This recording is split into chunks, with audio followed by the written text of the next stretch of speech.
আমি একটু লজ্জা লাগে বলতে আমাদের সম্পর্কে। সেই জন্য ভাবছিলাম সালাম কুমিল্লা যাই একটা বক্তৃতা দিক, আপনারা চান কিনা? সেটা হলো বিএনপির লালমাইট সেক্রেটারি প্রেসিডেন্ট রোজার আগে সালাম থেকে তারিখ নিয়ে নেন, বুঝছিতে আমাদের একটা জনসভা হবে, সেটা শুধু সালামের জন্য আর উপজেলা বাস্তবায়নের দাবিতে। ঠিক আছে, এখানে সালামের সংগঠনের লোকেরা অর্থাৎ এই নির্বাচনী এলাকার লোকেরা, আমার ভাই, আমার নিজের ওয়ার্ডের লোক পশ্চিম রাজাবাদ, এই ওয়ার্ডের নেতাদেরকে বলছিলাম আমি দেখেন এখানে সকালকাল থেকে যে নিজ দায়িত্বে বিএনপির এই 3 ওয়ার্ডের কর্মীরা অর্থাৎ সালামের নির্বাচনের সকল নেতারা কর্মীরা এখানে উপস্থিত। এটা জানলে আমার কর্মসূচি অন্যরকম, তো দায়ী আজকে ট্রেনিং হলো। এখন বলি, নির্বাচন কমিশনে যেটা ফারুক প্রস্তাব করেছে আমাদের উদ্দেশ্য তাই ছিল, কিন্তু কালকে রাত্রে আমাদের দলের অফিস থেকে বলা হয়েছে দলীয় নেতৃবৃন্দের তরফ থেকে এই প্রোগ্রামটা আরো কিছুদিন পরে পর্যন্ত করার জন্য নির্বাচন কমিশন তো আমাদের দলকে বলা হয়েছে, কিন্তু আমার অ্যাপয়েন্টমেন্ট ছিল চিফ ইলেকশন কমিটি, তিনি চেয়েছেন, আমরা গিয়েছি, আমাদের বক্তব্য দিয়েছি এবং আমরা বিশ্বাস করি তত্ত্বাবধায়ক সরকার যেহেতু ক্ষমতায়, আর তত্ত্বাবধায়ক সরকারের প্রধান উপদেষ্টার আইনজীবী মামুন যেহেতু আমাদের প্রতিনিধি, আমাদের বক্তব্যকে তিনি আলাদা একটি এলাকা হিসাবে সবচেয়ে বেশি উপস্থাপন করেছেন, সবচেয়ে নিগৃহীত আমরা।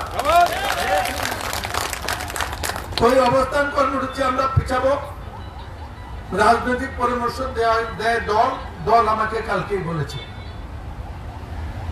এমনকি আজকে আমি চেয়েছি আমরা নির্ধারিত ব্যক্তিরা ছাড়া, সালামও এই দলে ছিল, আসতে দেরি হয়েছে, আর কেউ ওখানে যাবে না। আপনাদেরকে ধন্যবাদ, আপনারা কেউ জানবেন, উই আর ডিসিপ্লিন।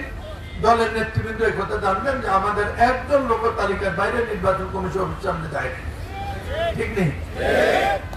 কেন দেরিতে আসছেন এটার জন্য ব্যাখ্যা হবে মিটিং এ। শুক্রবারে রাত্রে পিন্টুকে বলা হয়েছে, ফারুককে বলা হলো বিএনপি ঐক্য সংগতি বাঁচাও মঞ্চের যৌথ সভা রাত্রে 8টায়।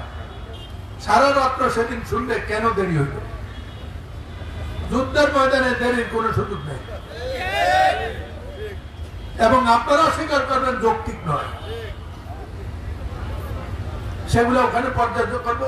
এসছেন, আগে যে বক্তব্য দিতাম এখন দিতে পারছি, এমনিও দিতে হতো। আপনাদের সবাইকে ধন্যবাদ, কষ্ট করে এসছেন, কিন্তু এটা এফেক্টিভ হতো একসাথে সবাই যদি ঢুকতেন।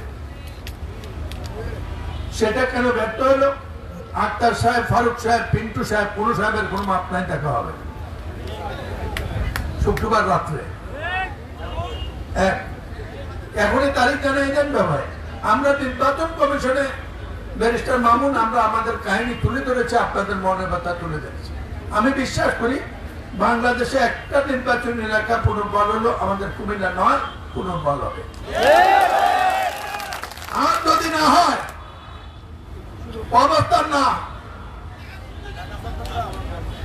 হয়তো ভোট দেবার নয় এলাকায়, নাইলে আমরা জীবন দেবো একটা হবে, হয়তো ভোট দেবো নয়তো জীবন দেবো।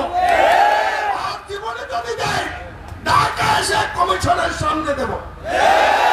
ঠিক আছে, এই লড়াই চলছে, এই লড়াই চলছে। রাজি আছেন? সুতরাং বাকি কথা দেখা হবে, বাকি কথা ওখানে দেখা হবে।